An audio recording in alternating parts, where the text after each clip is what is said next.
Hey everyone, welcome back to Learn English Podcast. I'm Emily. And I'm Jack. We're so glad you're here with us today. Before we dive in, if you're enjoying our content and want to improve your English, make sure to subscribe to Learn English Podcast.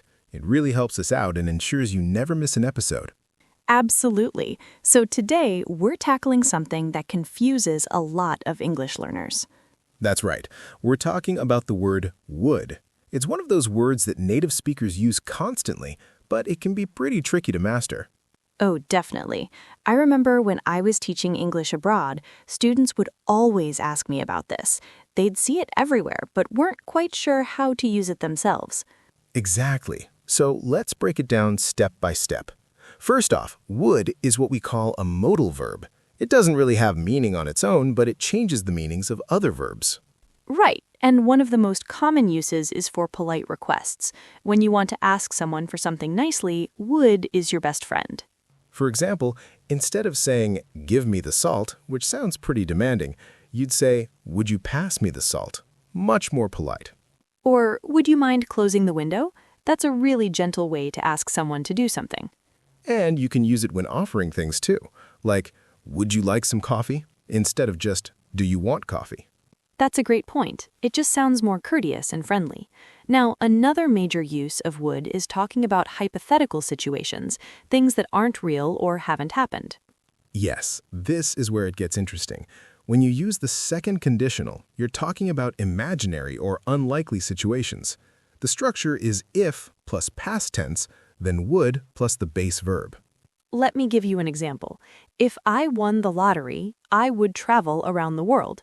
Now, I haven't won the lottery and probably won't, but I'm imagining what I'd do if it happened. Exactly. Or, if I were taller, I would play basketball. You're talking about something that isn't true about you right now. And notice in that example, we said if I were, not if I was. In formal English, we use were for all persons in hypothetical situations. That's a subtle point, but important.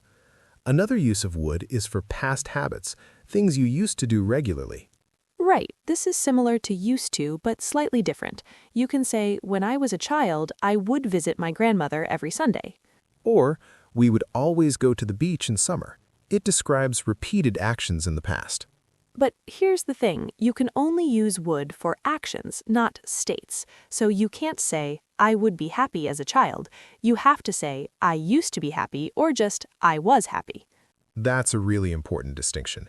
You can say, I would play in the park, but not, I would like vegetables. For states of being or feelings, stick with used to. Now, let's talk about preferences. Would rather is super useful when you want to express what you prefer. Yes, like, I would rather have tea than coffee. Or the shortened form, I'd rather stay home tonight.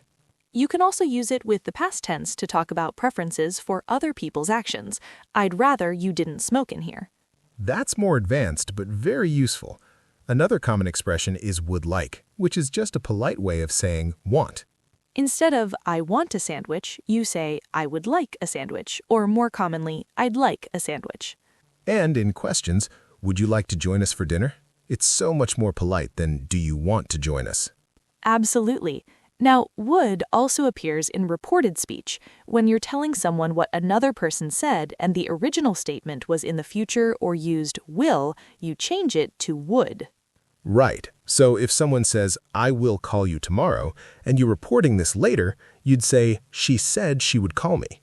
Or he told me he would be late. The will from the original statement becomes would when reported. This can be confusing because you're not talking about something hypothetical, you're just reporting what someone said.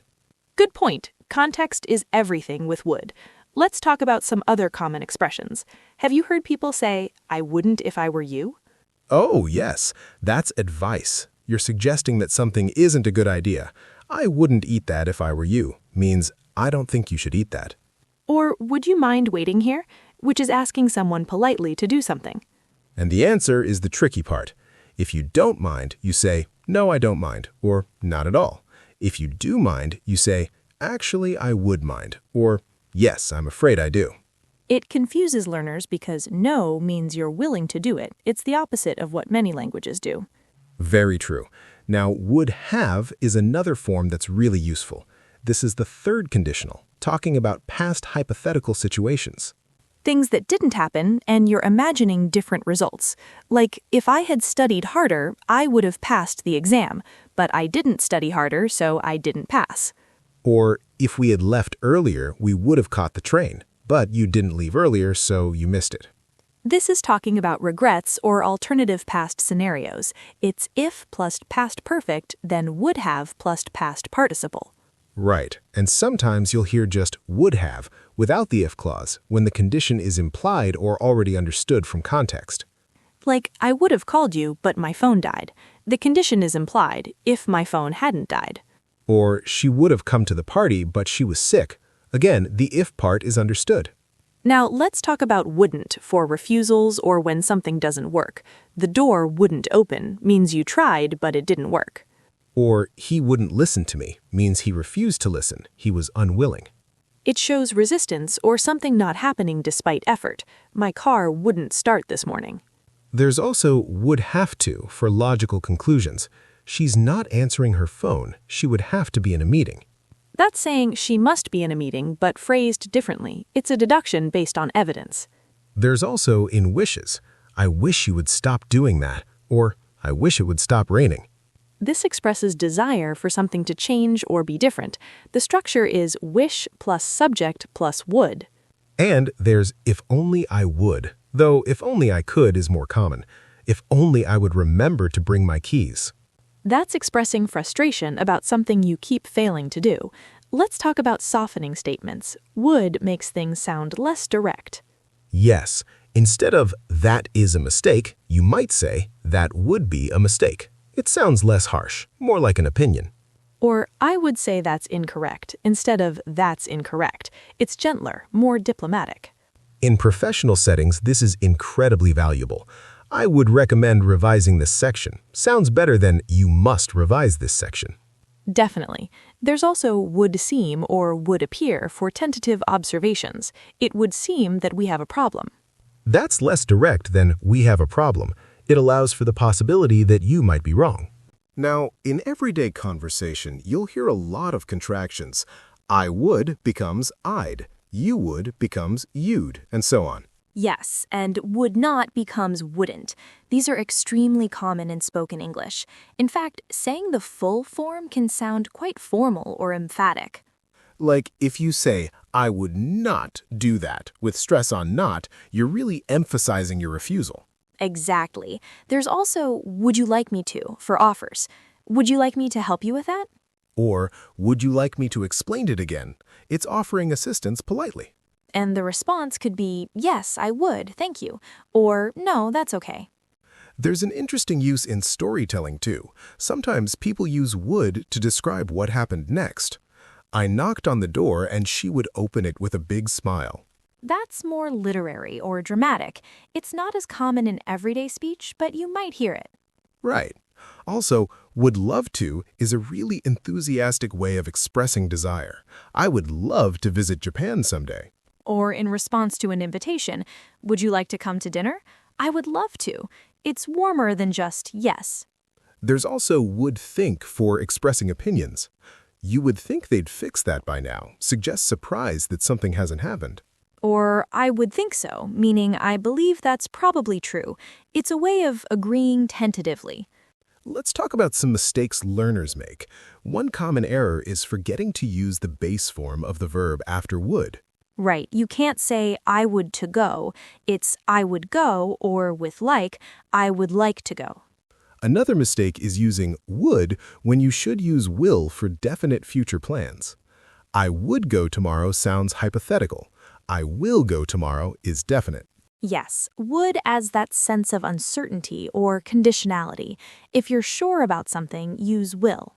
Also, learners sometimes overuse would in the if clause. You can't say if I would have time, it's if I had time, I would go. The would only goes in the result clause, not the if clause, when you're using the second conditional. Though in the third conditional, you do have had in the if clause. If I had known, I would have told you. Right. Would have in the result, had plus past participle in the condition. Now, there are some fixed expressions with would that you should just memorize. I would rather die than for extreme preferences. Or would you believe for surprising information?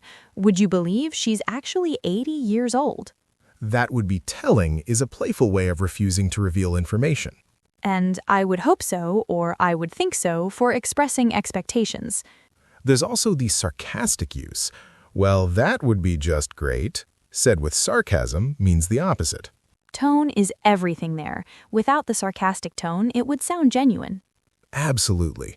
Context and intonation matter so much in English. Now, would you kindly is extremely polite, almost formal. Would you kindly refrain from smoking? It's very courteous, but also quite formal. You'd use it in professional or formal situations. Or in writing more than speaking. In emails, you might write, I would appreciate it if you could respond by Friday. That's much more polite than just, please respond by Friday, though both are acceptable. There's also would happen to for polite inquiries. Would you happen to know the time? It's asking if by chance they know, very gentle and polite. And would rather not for polite refusals. Would you like to share your opinion? I'd rather not. That's declining without being rude, much better than just no. Let's give some practice scenarios. Imagine you're in a restaurant. How would you use would? Well, you might say, I would like the chicken, please. Or, would it be possible to have extra sauce? Would you recommend the fish? Asking for a suggestion. Or, we would like to order now, please. Very polite and clear. In an office setting, you might say, would you have time to review this document? Or, I would suggest postponing the meeting until everyone can attend. Would you be able to send me that report by tomorrow? Much better than send me the report. Exactly. And if you're giving feedback, I would change this paragraph. Sounds like a suggestion, not a command. What about with friends? You'd probably use more contractions. I'd love to hang out this weekend. Would you want to grab coffee? In casual speech, wanna often replaces want to. Or, I'd be happy to help you move, offering assistance to a friend. We'd have such a great time if you came with us, encouraging someone to join. And in academic or formal writing, would appears in citations and references. Smith would argue that when discussing someone's position. Or the data would suggest for tentative conclusions based on research. One would assume for general statements about what people typically think. These uses add nuance and show you're not being overly definite or dogmatic. So to summarize, would has many uses: polite requests and offers, hypothetical situations, past habits, preferences, reported speech, and more. The key is understanding which meaning applies based on context. Is it about something imaginary, something polite, or something from the past? And remember, using would generally makes you sound more polite and less direct, which is valued in English-speaking cultures. Practice using it in different contexts. Try making polite requests, talking about hypothetical situations, describing past habits. The more you use it, the more natural it'll feel. And don't worry about making mistakes. That's how we all learn. Exactly. Every native speaker uses would slightly differently, and regional variations exist too. The important thing is being understood and sounding reasonably natural, not being perfect. So keep practicing, keep listening to how native speakers use it, and keep learning. And don't forget to subscribe to Learn English podcasts so you can keep improving your English with us. We release new episodes regularly with tips, explanations, and practical advice for English learners at all levels. Thanks so much for listening today. We hope this cleared up some confusion about would. If you have questions or topics you'd like us to cover, let us know in the comments. Until next time, keep practicing and keep curious about English. Happy learning, everyone!